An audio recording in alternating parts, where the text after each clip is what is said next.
경기도 의원들의 의정활동과 경기도의회의 주요 정책을 살펴보는 시간 의정포커스. 안녕하세요. 이미란입니다. 오늘은 건설교통위원회 민주노동당 송영주 의원과 함께 뉴타운 사업에 대한 이야기 나눠보겠습니다. 의원님 안녕하세요. 네, 안녕하세요. 네, 먼저 경기도민과 경기방송 청취자들에게 인사 말씀해 주시죠.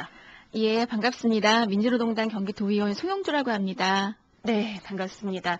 요즘 많이 바쁘실 것 같아요. 이 뉴타운 사업이 굉장히 말도 많고 또 탈도 많은데요. 네.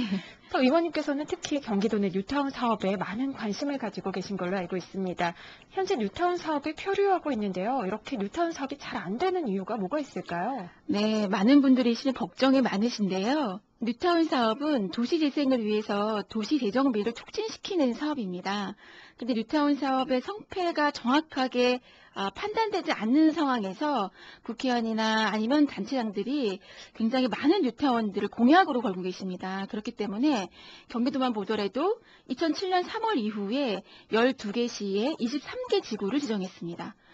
주민 수만 한 85만 명 정도 되는데요. 이 정도 수라면 경기도 주택 총수의 한 10%에 이르는 아주 어마어마한 규모의 재정비 사업을 거의 동시에 추진하게 되는 겁니다. 그렇기 때문에 부동산 경기가 악화되거나 그렇게 되면 전셋값이 대란이 일어나거나 아니면 집값이 떨어지거나 그러니까 이런 변동이 굉장히 심해질 수 있는 상황이고 그래서 거품에 언제 빠질지 모르는 참 불안한 마음을 도민들이 많이 갖고 계셔서 실은 부동산 경기가 회복되지 않아서 잘 이제 사업성이 안 나는 경우에 이제 공공도 책임지지 않고 온전히 도민들이 모든 부담을 떠안아야 되기 때문에 지금 같은 경제 상황에서는 굉장히 어려움을 겪고 있다고 볼 수 있을 것 같습니다. 네, 경기도에서는 뉴타운 사업에 대해서 주민들의 이해를 높이기 위해서 여러 가지를 하고 있고 그중에 하나가 뉴타운 시민대학 운영인데요.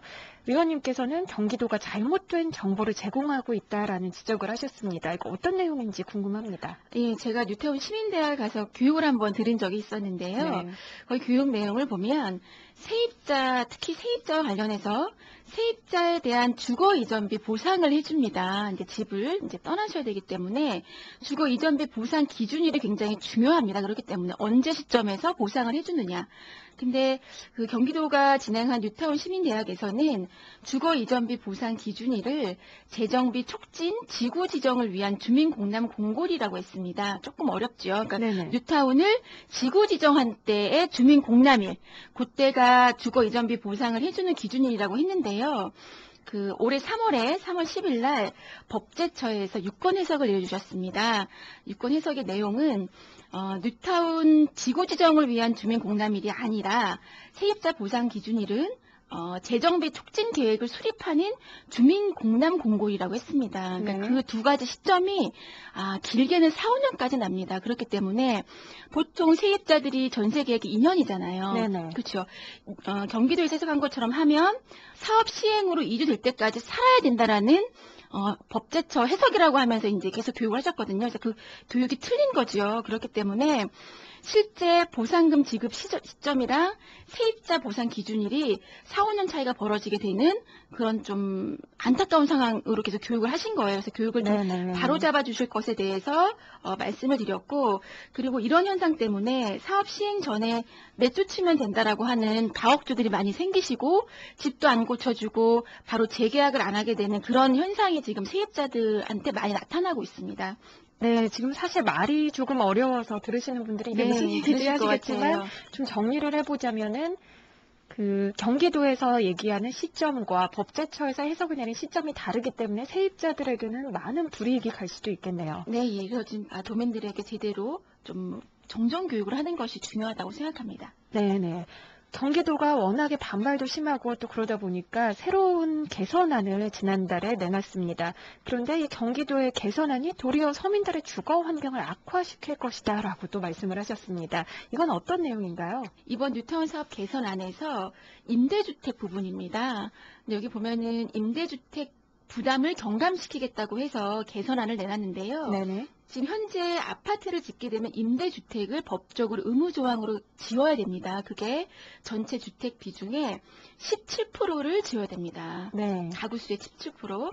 근데 도가 내놓은 개선안은 면적으로 환산을 했습니다. 이 17%와 면적을 계산해 보니 여태껏 지은 것 지역들이 17% 개선안에 맞게 지어졌고 경기도 같은 경우는 면적은 약 10%가 되더라고요. 근데 경기도 같은 경우는 5에서 10%로 시도 지자체가 판단할 수 있다라는 개선안을 내놨습니다. 네. 10%를 짓게 되면 그 전에 법 기준과 똑같이 맞게 되는 거고요. 만약에 경기도의 개선안처럼 5%를 낮추게 되면 전에 지었던 임대주택보다는 반 이상이 낮은 주택수가 되는 거죠.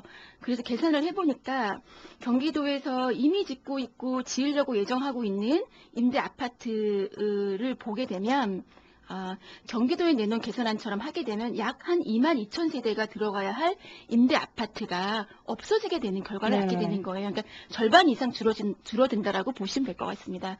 그럼 저는 특히나 지금 전세 내란의 물가 보통이 참 어려우신데 세입자분들의 그나마 희망을 갖고 있는 임대 아파트가 줄어든다고 하는 것은 저는 굉장히 문제점이 있다고 생각을 합니다. 네, 이 임대 아파트는 처음에 만들어진 목적이 서민들에게 조금이라도 그 집 문제를 해결해주기 위해서 만들어진 건데 그게 많이 줄어들 수 있다라는 말씀이시군요. 절반 이상 줄어들 걸로 지금은 생각이 됩니다. 네, 뉴타운 사업 또 임대주택 문제 정말 끊임없이 계속해서 논란이 되고 있는데요. 뉴타운 사업을 앞으로 잘 해결해 나가기 위한 과제가 있다면 어떤 걸까요? 경기도의 개선안이 긍정적인 면도 있지만 세입자들한테는 또 어려운 면도 있습니다. 그러니까 그 양면의 날을 또 갖고 있기도 한데요. 저는 무엇보다도 이명박 대통령 경기도가 사실 뉴타운 사업을 하려고 하는 많은 도민들에게 좀 솔직해져야 한다고 생각을 합니다. 그래서 이 사업을 했을 때에 자산권에 문제가 생기는지 이득을 볼 수 있는 것인지에 대해서 좀 투명하게 공개했으면 좋겠다라는 생각을 하고 있고요. 김무수 지사님이 마음만 먹으면 현재 기준으로 사업비가 얼마이고 또 가옥별로 추가 부담금이 얼마인지를 실은 측정할 수가 있습니다. 이미 안양시가 작년에 구역별로 사업성 분석을 했었었고 자신의 재산권이 어떻게 변하는지를 추정할 수 있는 연구 용역을 한 바가 있습니다. 연구 용역 결과를 또 발표했습니다. 그렇기 때문에 그 주민들이 뉴타운 사업을 할 것인지 안 할 것인지에 대해서 스스로 판단할 수 있게 해주는 거죠. 네네. 예, 저는 굉장히 좋은 방향이라고 보고요.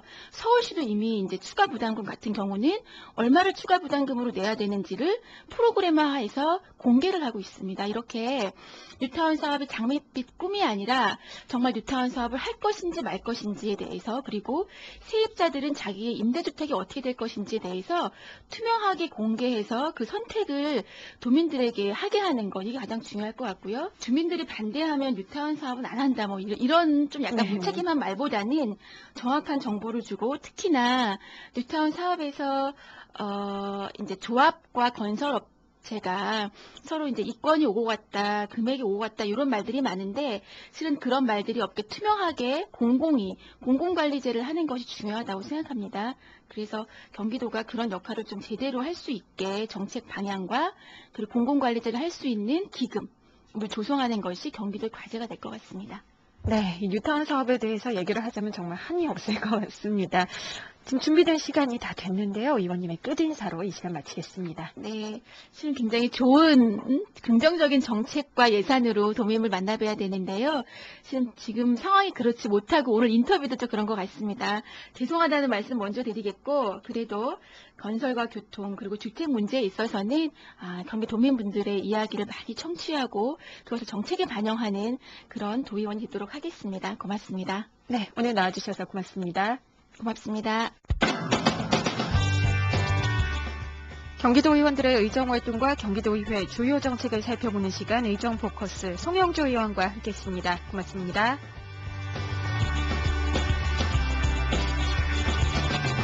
I'm coming home to you. I'm